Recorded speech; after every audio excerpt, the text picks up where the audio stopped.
tem alguma... Não veio até agora, não veio nenhuma pergunta, então a gente vamos começar fazendo debate para, enquanto isso, vocês vão pensando aí provocações e perguntas que podem fazer para a mesa. Eu acho que o principal ponto é assim, acho que tá bem claro que a gente tem três grandes desafios na implementação da saúde digital, de todas essas das inovações na área da saúde digital. Primeiro, a integração e a interoperabilidade. Segundo, a segurança e privacidade dos dados. E terceiro, é garantir a equidade no acesso. Acho que as experiências que foram colocadas aqui, elas abordam, não com a profundidade, até por conta do tempo, mas abordam esses três pilares, da importância desses pontos. Então, eu vou passar a palavra para cada um deles, assim, pensando nessa tríade, ou seja, como é que a gente garante, por meio das soluções que vocês apresentaram e de outras que poderão vir. E isso inclui também o professor Taleb está online, né? Tá me ouvindo ele lá também? Então, assim, como é que a gente garante esses três pilares sejam cumpridos? E pensando num ponto que é aqui um dos principais pilares que eu ainda acho, que a gente ainda tem uma regulação incipiente ainda do Brasil. A LGPD, por exemplo, ela foi preparada para... não está muito bem preparada para a saúde. É uma necessidade de que ela abarque esses elementos. Mas se a gente considerar esses três pontos, como é que a gente pode garantir que eles sejam cobertos e que as implementações, as inovações, elas possam ser assimiladas tanto no sistema público de saúde como também no sistema privado, já que esses três problemas não se referem somente à parte pública. Eu vou passar primeiro aqui para a mesa e depois eu passo para o professor Taleb lá em Goiás, tá bom? Então, primeiro, Yara. A pergunta é bem assim, bem na coluna vertebral do tema, né? Até Mariana e o Andrew da Organização Mundial da Saúde, o que a gente estava comentando era essa fragmentação de bons casos, né? Como que a gente poderia fazer uma somatória? Por exemplo, aqui tem um super bom caso, ali tem um super bom caso, o professor trouxe super bom caso, eu acho que eu também trouxe um super bom caso. E, de repente, como a gente faz esses casos se conversarem? Porque ele potencializa o resultado. Né? Então, por exemplo, só identificar o sono não é suficiente, ajuda. Mas se somar com uma outra coisa, ele potencializa. Então, talvez fóruns como estes, a gente poderia pensar em como fazer essa reunião de esforços no sentido de um trabalho em coalizão. Então, por outro lado, é muito legal a gente já saber um do outro, porque aqui atende equidade, atende às necessidades do paciente, está conversando com o sistema de saúde, atende escala, tudo que a gente colocou aqui atende. Mas só que ele ficou pequenininho, porque o impacto do modelo que eu trouxe, por exemplo, vamos por 5%. O que você traz, 40%. Juntos, a gente pode dizer o quê? Que é 45% ou será que é muito maior? Então, assim, esta talvez a grande reflexão que ficaria aqui, né? Pelo menos que eu estou levando para casa. Eu acho que o que valeria mais a pena aqui nessa discussão, pelo menos eu vou dar esse foco, é de como a gente leva isso para o SUS. Né? Porque eu acho que os serviços privados, de uma forma ou de outra, eles vão encontrando saídas e tem muito mais dinheiro envolvido. E a gente tem um desafio enorme. Né? A gente tem um desafio enorme. Eu acho assim, eu como pesquisador, eu acho que a melhor saída seria ter agilidade de fazer projetos pequenos, bem focados, e vai provando que aquilo funciona e vai juntando as peças, e depois vai aumentando. Porque se a gente quiser fazer uma solução para todo mundo o tempo todo, é muito difícil, mas porque as coisas vão mudando o tempo todo. Então, minha sugestão é a gente fazer projetos focados que tenham agilidade. Esse é o grande desafio, né? Se a gente ficar botando rúbrica nas coisas para fazer e vai para lá, vai para cá, a gente não sai do lugar. Porque na hora que você está com aquele produto, ele já mudou, a coisa já... Então, acho que a gente precisaria ter modelos mais ágeis, né? E pode juntar, inclusive, a iniciativa privada, eu não sei, mas tem que ter um piloto em algum lugar, né? Porque senão a coisa não anda. Senão a gente quiser resolver o problema do Brasil inteiro, não vai. Então, acho que aqui a gente viu alguns exemplos, né, de algumas coisas já funcionando, né? Mas essa conversa é muito interessante porque um pode ajudar o outro, né? Falar, olha, eu posso... Então, um fórum desses, num segundo nível, né, de sentar e falar o seguinte, como que eu posso te ajudar com o meu produto e você com o teu, alguma coisa assim, né? Não, legal. É bem interessante aí a pergunta. Acho que como todos vão responder, eu vou acabar dando um ângulo específico aqui em relação à questão dos dados, né, que é um tema que é bastante importante aí, essa agenda de Open Health, né, que o pessoal fala, e de disseminação do uso dos dados, né, acho que foi bastante presente aqui na plenária. E, obviamente, a gente tem uma preocupação muito grande, né, com a segurança da informação e, principalmente, com o mau uso dessa informação, né, então... do jeito que vai indo, né, a questão dos custos com saúde, né, e a nossa capacidade de previsibilidade sobre os custos de saúde de uma pessoa com as bases nos dados que a gente tem sobre o passado, é muito preocupante imaginar o que seria uma consequência, né? Hoje a gente já vê, né, que para várias doenças, às vezes o custo com o plano de saúde de uma pessoa pode ser bem maior do que o salário que ela vai ter enquanto está trabalhando para uma empresa. Ainda mais quando a gente pensa em doenças raras, né, em medicamentos ali de 3, 5, 10 milhões de reais, isso, né, pode acabar vindo a ser um problema, né? Dito isso, eu acho que o que eu queria compartilhar nessa parte de dados é que a LGPD, apesar de todo mundo interpretar ela como uma lei que atrapalha com que a gente use os dados, na verdade, a função dela, né, para os juristas, na verdade, ela vem para legitimar o uso dos dados, né? Eu diria até mais do que para coibir o uso dos dados, né? Quando a gente tem um marco legal sobre qualquer tema, ele ajuda a dar segurança jurídica, né, para os agentes econômicos que vão atuar naquela área, e a LGPD ela veio para isso. Ela veio para reconhecer que existem vários casos que suportam o uso de dados, né, e a tutela da saúde é uma das bases legais, né?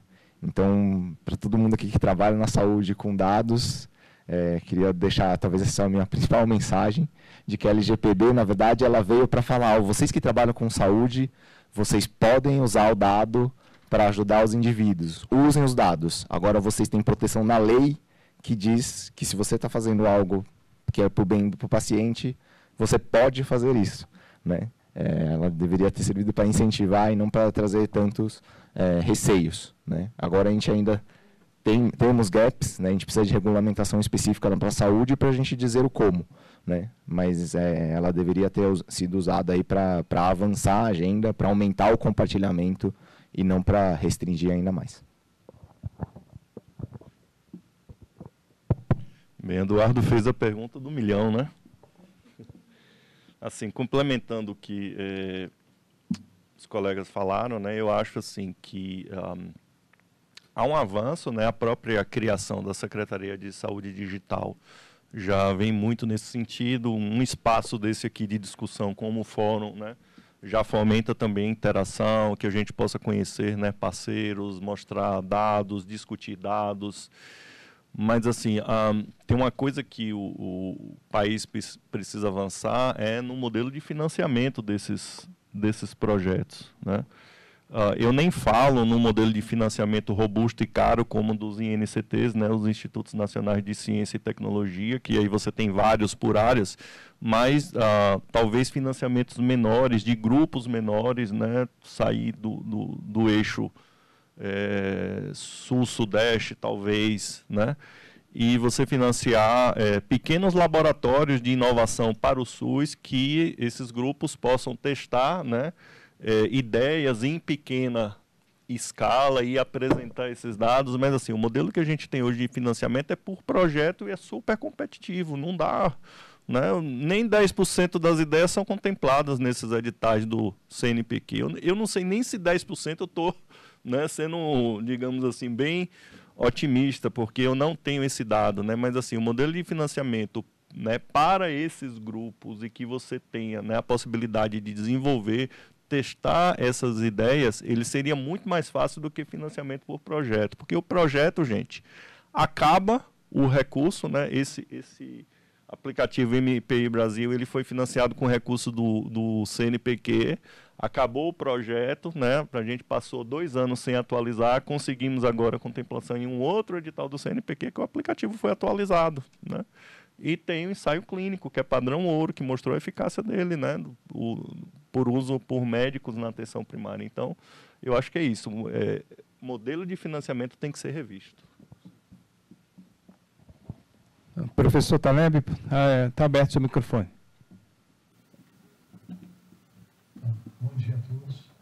Obrigado por me receber. Eu acho que, assim, todos os exemplos apresentados são realmente extremamente críticos. Eu acho que eu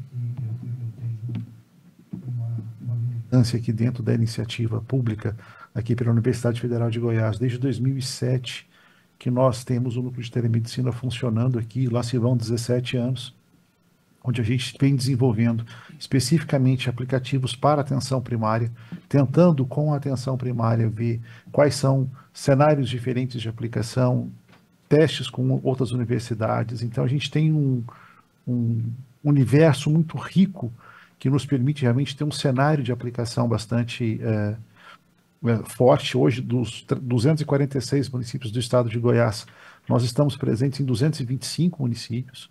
Então, estamos totalmente abertos a parcerias. Quem quiser testar alguma solução, a gente tem campo para isso. Temos programas de mestrado e doutorado associados que a gente orienta. Então, realmente existe um campo muito amplo para que a gente possa realmente tentar convergir essas ideias e colocar isso em prática junto ao Sistema Único de Saúde. Por outro lado, eu também milito na iniciativa privada. Eu tenho uma startup de inteligência artificial para leitura de imagens em oftalmologia. Então, nós fazemos o laudo remoto otimizado por IA para poder acelerar o processo de laudagem. Então, a gente compreende muito bem essa dificuldade de regulamentação, lidar com o LGPD, lidar com a questão da ética e inteligência artificial, como fazer uma inteligência artificial ética para que a gente possa realmente ter isso. E estou agora como vice-presidente da Associação Brasileira de Telemedicina e Telesaúde, a ABTMS, inclusive fazendo um lembrete aqui, para quem não viu, a ABTMS está com um concurso de melhores teses, tese de doutorado, dissertação de mestrado, iniciação científica e artigo publicado em saúde digital. Então, isso está aberto ainda no nosso site, abtms.org.br. Tem premiação de até R$15 mil para os melhores trabalhos. Então, a gente está tentando fomentar também a iniciação científica e dar visibilidade para as teses de doutorado e para as dissertações de mestrado e os trabalhos produzidos aqui no Brasil. Então, eu acho que é isso. Eu fico muito feliz. Acho que o Mark é um batalhador. Fazer de novo mais esse evento do fórum aqui, trazer todas essas pessoas para gerar um documento, mas acima de tudo para que a gente possa realmente oportunizar essas parcerias aqui na Universidade Federal de Goiás, e eu fico à disposição de vocês. Eu acho que a gente tem realmente um campo muito amplo para que a gente possa ajudar a colocar em prática todas essas iniciativas. Obrigado. Obrigado, professor, e parabéns pela iniciativa. Acho que ter esses espaços para mostrar a produção e premiar as melhores experiências também é fundamental para gerar as evidências que tanto a gente necessita. Bom, chegaram várias perguntas aqui agora. Eu vou sintetizar 3 perguntas numa só, que está mais relacionada à questão das startups, mas acho que como todo mundo tem startup aí também, tem um pezinho nas startups lá, acho que serve para todos. A pergunta do Elton Sade, né, e do via YouTube, e o Bernardo Maranhão, eles têm, né, mais ou menos essa mesma linha. Primeiro é que ele coloca: em que medida os determinantes digitais têm sido considerados na atuação das startups no campo da saúde? E a segunda pergunta, também nessa linha, é: considerando as dificuldades regulatórias ainda existentes no ambiente de inteligência artificial, como as startups se preparam para lidar com diferentes clientes parceiros que, por vezes, têm suas próprias regras de governança e compliance? E aí, emendando isso, eu trago a pergunta do Cristiano, que ele pega um pouco, ele não trata diretamente a questão das startups, mas ele coloca, por exemplo, ele faz uma provocação. Uma provocação que foge até do escopo aqui da mesa e reverbera em outros locais. Mas será que, considerando todos esses pontos que foram colocados pelas duas perguntas, uma agência reguladora de incorporação de tecnologia no SUS seria um espaço de diálogo, validação e agregação de soluções de forma responsável e útil para vocês? Eu vou inverter um pouquinho, eu acho que tem várias pessoas que podem estar fazendo essa contribuição. Vamos começar pelo professor Taleb, que é agora, que está à distância. Se tem alguma coisa para contribuir em relação a esse discurso, depois a gente traz aqui de volta para a plenária. Vamos começar falando de determinantes digitais, né, da saúde. Então, assim, a gente não tem como não levar em conta acesso à tecnologia, disponibilidade de dispositivos, disponibilidade de acesso à internet, literacia ou literacia digital. Isso é crucial quando a gente vai discutir a criação de um aplicativo, a aplicação de um novo processo, desenhar a jornada digital do paciente. Então, não tem como fugir disso. E, realmente, existe uma zona um pouco cinzenta quando a gente fala de regulamentação. Nós temos já uma baliza muito boa que vem pela LGPD, mas quando se fala de IA, a gente ainda tem realmente uma zona cinzenta aí que a gente tem sempre que pautar pelos princípios éticos, mas a gente não tem ainda os determinantes legais definitivos para isso. Então, assim, startup é incerteza. Né? É muito trabalho, é muito suor, em cima de uma incerteza que é construída em cima ainda de algumas outras incertezas legais. Mas é o melhor que está tendo. Aqui no Goiás a gente fala, é o melhor que tem por dia, é isso aí, vamos embora. Guilherme. Vamos lá. Obrigado aí pela pergunta. Sobre essa questão dos determinantes digitais, obviamente, quando a gente pensa como Ministério da Saúde ou como população como um todo, a gente tem que considerar essa realidade, que se a gente não considerar, a gente pode acabar desenvolvendo uma solução que não vai atender uma boa parcela da população. Mas quando a gente fala de startups estão sempre, como eu coloquei, focando e tomando decisões. Então, eu posso fazer uma solução que não se aplica ao SUS, que não se aplica a quem tenha dificuldade de acesso, como eu posso tentar fazer uma solução justamente para quem tem dificuldade de acesso. Né? As startups vão sempre, quase que por definição, fazer escolhas e não atender determinados segmentos da nossa população. Então, infelizmente, muitas soluções não vão chegar numa equidade, elas vão acabar privilegiando determinados segmentos. Sobre a questão da regulação, acho que também ali, quase como esse modelo, essa tolerância a risco, às vezes você está numa ideia e o pessoal fala, mas e se determinada lei foi criada de uma forma que mata a sua startup? Às vezes é um risco do negócio. A gente também está sempre olhando o que a gente acha que vai acontecer, influenciando na medida do possível e trabalhando muitas vezes por um avanço regulatório numa direção do que a startup acredita que seja o caminho a ser seguido. Então, falando de exemplos óbvios, a questão do Uber, hoje acho que talvez a sociedade reconheça como um avanço o que foi e transformar e lutar contra a legislação existente que privilegiava táxis e outras maneiras de transporte e consideram como um meio legítimo. E acho que na saúde acontece de uma maneira parecida conceitualmente, obviamente com muito mais cuidado, mas a gente também vê avanços nessa direção e acho que eu queria destacar aqui que tanto a ANS quanto a Anvisa estão com projetos de discussão de lei e de criação de um sandbox regulatório, que é justamente uma maneira de tentar equilibrar a inovação, a capacidade de testar soluções disruptivas num ambiente semi-controlado, com alguma flexibilização das regras, mas um controle preservando a saúde do indivíduo.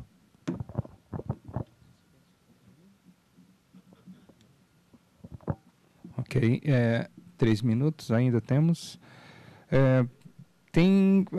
Me pediram para repetir pilares. Na verdade, eu falei os 3 desafios que norteiam a questão da transformação digital, que é integração e interoperabilidade de dados e sistemas, a segurança e a privacidade dos dados, das informações, e a equidade no acesso, ou seja, garantir que todos os locais, todos tenham acesso a essas tecnologias para que a gente possa utilizá-las, né? Então, e tem outros, assim, a questão da infraestrutura que norteia, que é mais transversal, que norteia todos os pontos, mas eu considero que esses são os 3 mais desafiadores de todos os desafios possíveis.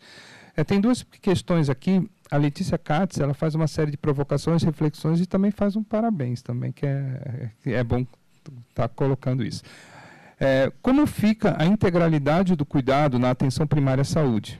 Elaboração de diretrizes para a APS voltadas à saúde digital, fragmentação da saúde, como absorver tanta tecnologia. E ela dá um parabéns para o fórum, né, para todos, não só para o Mark, porque a gente fica puxando o saco do Mark, porque o Mark é legal, ele é o mais bacana. Mas todo o grupo, GT Saúde Digital, que saiu do nada, que começou do zero e já está fazendo um mega evento aqui, está de parabéns também. Eu enfatizo o parabéns para o grupo. E a segunda é da Maria José, do Conselho Regional de Farmácia, mais específico para o Dr. Geraldo. A primeira é geral, essas provocações de como absorver tanta tecnologia, e Dr. Geraldo, para levar em discussão para o SUS, precisamos ter o problema público bem definido e por que não licitar novos processos, já que a nova lei de licitação permite a modelagem de encomenda tecnológica. Então, começa por você. Quem que é a Maria José? Então, agora é o contrário, depois eu quero conversar com você. Você que sabe, eu não entendi nem a pergunta direito. Se eu puder dar uma contribuição, existe uma legislação sobre encomenda tecnológica, ou seja, que você consegue, indiretamente você tem uma solução que é interessante, que é importante, e essa solução não necessariamente precisa passar pelos ritos formais do processo de licitação, ou seja, você abre um edital, define o problema, tal. Você, pelo contrário, você faz uma encomenda para aquele determinado setor e ele vai lá e apresenta aquela solução. Tem várias formas de fazer isso. Uma das formas que a gente usa muito lá em Santa Catarina, a gente a gente lança desafios. E aí, desafios geralmente são startups que participam desses desafios e eles, por exemplo, um desafio na área, como melhorar a questão do diagnóstico em oftalmologia, né, nessa área, assim. Aí, várias startups apresentam as suas soluções e, de repente, eu gosto, gostei daquela. E aí eu boto o recurso, coloco o recurso nela, ela me apresenta essa solução e eu absorvo ela no SUS. Essa é uma dos mecanismos. Isso ainda é uma novidade para a gente do setor do público, porque a gente ainda está muito preso à questão da lei das licitações, a legislação antiga e tal, e essas inovações ainda são um pouco complexas para que a gente possa absorver. A área da tecnologia trabalha isso com muita facilidade, mas a gente ainda tem um pé atrás, um receio, justamente para isso. Mas eu acho que é um mecanismo, se eu entendi bem essas questões da encomenda tecnológica, é mais ou menos isso.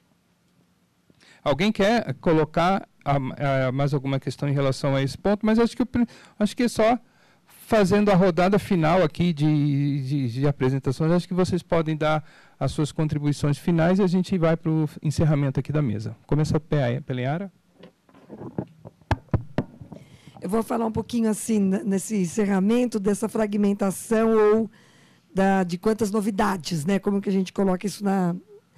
Eu tenho a impressão, principalmente nessa mesa, que nós falamos de coisas muito essenciais, né? Então, talvez tenha uma diferença entre a gente ter um menu de possibilidades que nasceram de fora para dentro, daí a gente tenta encaixar esse menu nas necessidades. E eu acho que aqui não é o caso, né? Acho que são análises dos processos da linha de cuidado, identifica os gargalos e fala assim, putz, aqui a gente tem como desenvolver uma coisa que pode funcionar. Então, daí talvez... Não é que fica uma série de opções. Ela é uma coisa que ela é construída com o sistema público, para o sistema público, numa prioridade que foi percebida em conjunto. Então, eu acho que esse é um norteador até do próprio parceiro público, né?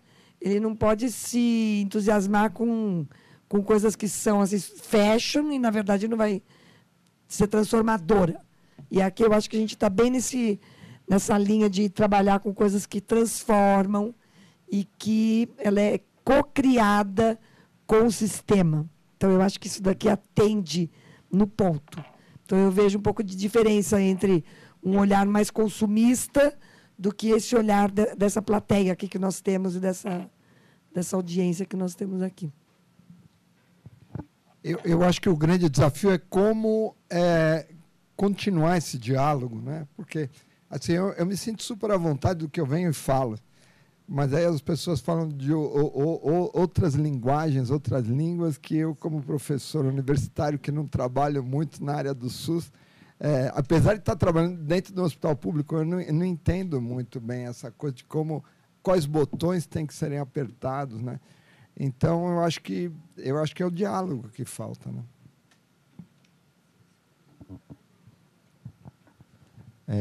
Eu achei o debate super rico, né? Queria aqui só reforçar um pouco, né, a missão da associação. Estou muito mais nesse chapéu aqui do que como empreendedor de ajudar, né, algumas mensagens que eu carrego aqui. A questão da evidência, né, da publicação, eu acho que a gente, né, também reconheça a falha aí das nossas associadas, às vezes não se preocupando tanto com o resultado, às vezes ou no marketing, ou sem uma metodologia tão adequada ali de mensuração dos resultados, que é uma coisa que eu acho que a gente, no Brasil, tem uma carência muito grande, a gente tem tentado trabalhar nessa direção. E acho que o segundo também, acho que como associação, a gente tentar reunir ali, né, como as startups estão atacando por pedaços muito pequenos, né, da gente conseguir ajudar a ter essa visão um pouco mais completa, né, das várias linhas, né, porque a gente não vai ter empresas que vão fazer, né, de forma tão eficiente muitas linhas de cuidado, né, então como é que a gente combina essas soluções e melhora essa articulação. Bem, um comentário final, eu acho assim que o recado que fica é que temos diversas soluções, não é? Mas temos desafios enormes para integrar e implantar essas soluções para a população que mais precisa, né? Talvez assim o grupo de trabalho, o GT de saúde digital, se debruçar, não é, sobre um plano estratégico, né, que consiga agregar novos atores e tentar vencer, né, esses desafios. Talvez, Mark, criar um modelo de evento, né, que pessoas possam apresentar, né, essas ideias nesse modelo que, né, o mundo das startups já utiliza de forma tão, né, promissora, e como o Eduardo falou, né, como eles já vêm trabalhando um pouco lá em Santa Catarina, né, que Ministério da Saúde, secretarias estaduais, municipais possam expor seus problemas e que iniciativa privada, né, setor público, né, terceiro setor possa apresentar suas possíveis soluções. Talvez seja uma coisa que o fórum possa contribuir e que tem potencial de ir para frente, né? Então, para finalizar, obrigado pela oportunidade de estar aqui na mesa, discutir com vocês, né? Alguns eu já conhecia, outros, né, estou conhecendo agora. Um prazer enorme voltar aqui ao fórum, viu? Professor Taleb, as suas considerações finais. O microfone está fechado.